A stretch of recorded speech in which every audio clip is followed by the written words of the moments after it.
Mainit-init na balita, bagyo na ang binabantayang low pressure area sa Philippine Sea. Tinawag po yung Tropical Depression Krising na nasa Bicol area na.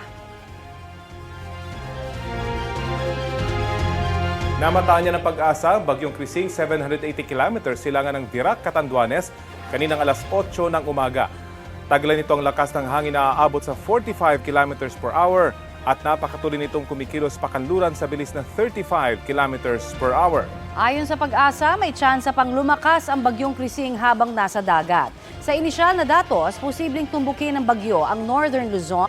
Tumutok lang po dito sa Balitang Hali para sa unang Tropical Cyclone Bulletin ng pag-asa, kaugnay ng bagyong Krising.